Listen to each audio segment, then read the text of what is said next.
Eleição venezuelana foi intimado pela segunda vez a prestar depoimento à Procuradoria-Geral do país. O João está aqui conosco para trazer as informações diretamente da editoria de internacional do Band News TV.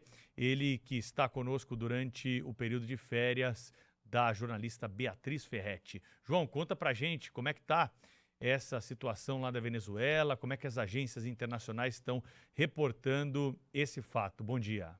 Bom dia Pedro, a todo mundo que acompanha o Jornal Gente, reportando com expectativa, mas também sem grandes esperanças de que o Edmundo González Urrutia, que foi o candidato que foi às urnas contra Nicolás Maduro na eleição de julho, sem esperanças de que ele vá comparecer a esse chamado do Ministério Público da Venezuela. É a segunda vez seguida, né? Já tinha sido feita uma convocação para que ele comparecesse ontem, segunda-feira, às 11 da manhã, na sede da Procuradoria, ele não apareceu. E aí, o procurador-geral, que é muito próximo, para falar o mínimo, a Nicolás Maduro, fez novamente a convocação para que esse depoimento ocorra hoje. O Edmundo González Urrutia não se pronunciou exatamente nesta semana porque não compareceu.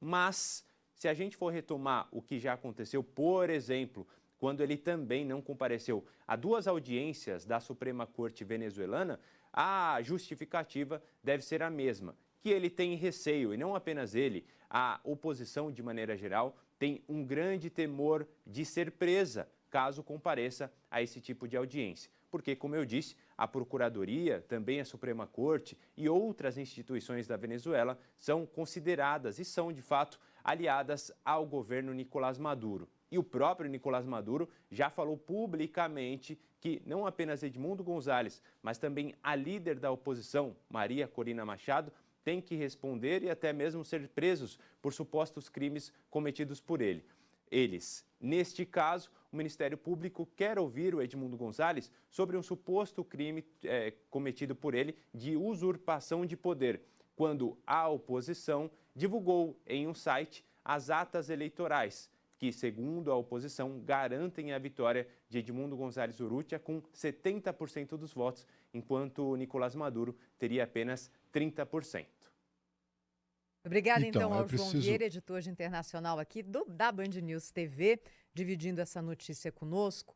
Meus amigos, se até agora não houve esse tipo de ação do governo venezuelano contra a oposição, é porque deve haver medo de que uma ação mais drástica com o candidato da oposição ou com a Maria Corina provoque uma sublevação, algum tipo ali de coloque mais lenha nessa fogueira e que a situação fique incontrolável para Nicolás Maduro. Porque no enredo que tem sido traçado e desenvolvido, e não é muito difícil a gente imaginar quais são os próximos passos, esse aperto na oposição é muito claro, inclusive já com a prisão de mais de 2.000 pessoas que participavam de protestos contra a fraude na eleição. Tem um ingrediente novo que eu queria colocar para vocês, que é o seguinte: o site de notícias Crônica de Caracas soltou hoje uma matéria muito relevante, ouvindo, em condição anônima, fiscais do Partido Socialista que estavam no local de eleição. Então, pessoas de carne e osso que viram as tais das atas eleitorais, que até agora não foram divulgadas pelo governo, pela Justiça Eleitoral da Venezuela e que continuam sendo cobradas inutilmente pelo Brasil e pela Colômbia. Os outros países já desistiram dessa história e viram que isso aí é só um teatro. E o que dizem esses fiscais? Que nas atas às quais eles tiveram acesso, o Cláudio Humberto sempre lembra, né, Cláudio? É o tal do boletim de urna. Fechou a urna, sai ali o resultado. Havia uma vitória muito expressiva do candidato Edmundo González, o candidato da oposição, e que esses fiscais foram ali constrangidos a fazer de conta que não era essa a realidade por outras pessoas que atuavam ali também na fiscalização do Partido Socialista. Ou seja, são muitos e muitos elementos que indicam para essa mesma direção. A eleição na Venezuela não ocorreu com a transparência que é necessária em qualquer pleito. Mas, por enquanto lá, vida que segue e aqui também porque a diplomacia brasileira até agora não mudou de posição. Olha, é preciso lembrar o seguinte, sobre a convocação, né, a intimação para depor do candidato a presidente pela oposição. A Venezuela é uma ditadura sanguinária, que persegue e mata os seus adversários. Aconteceu isso agora, depois da eleição, prenderam lá um líder muito relevante na política de oposição lá na Venezuela, e ele foi morto na cadeia, né? Ele saiu da cadeia morto. É assim que acontece por lá. Então, porque a gente não pode normalizar isso e dar a notícia de que o cara não compareceu como se fosse uma desobediência, digamos assim, a uma intimação. Não.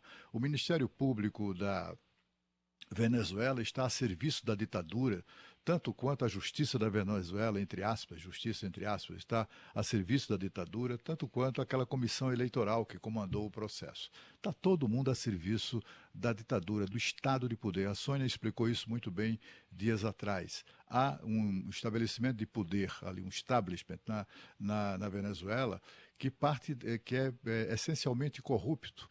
As pessoas que mantêm essa situação de poder, que mantêm o Nicolás Maduro no poder, são todas elas subornadas ou compradas, a sua participação, sua cumplicidade, com nacos de negócios à sombra do Estado venezuelano.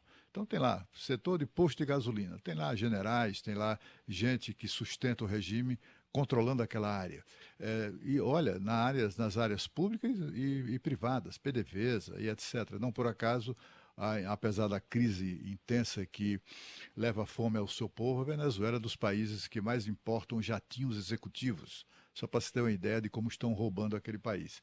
Bom, também é preciso lembrar o seguinte, essas atas eleitorais, ao contrário do Brasil, né, houve essa recusa estranha, mas enfim, porque afinal de contas nada, como é que eu diria, o processo eleitoral exige transparência mesmo, né? Mas naquelas atas eletrônicas da Venezuela, ao menos tem isso. Acabou a votação, o mesário, o presidente da mesa, declara o encerramento da votação, aperta o botãozinho e a urna imprime, gera um papel com o resultado, com tudo que tem ali dentro, né? O número de votantes, quantos votos recebeu cada candidato. Tem ali o espaço para assinatura dos integrantes da mesa e dos fiscais dos partidos. E tem também do lado, no mesmo papel, um QR Code. Ali tem todo o resumo. O que é que a oposição fez? De maneira bastante esperta, inclusive, antecipando-se a uma fraude que se anunciava. Orientou seus fiscais em dezenas de milhares de urnas a fotografar com o celular aquele papel antes que as Forças Armadas levassem as urnas. Então, decretada o fim da votação, a urna gera aquele papel, todo mundo assinou e o fiscal, fotografava. Essas fotos foram encaminhadas para uma central de apuração da oposição, chancelada pela Organização das Nações Unidas, auditada antes por técnicos e jornalistas da agência de notícias Associated Press. Todos eles, incluindo a ONU, atestaram o resultado de 67% de votos para o candidato de oposição.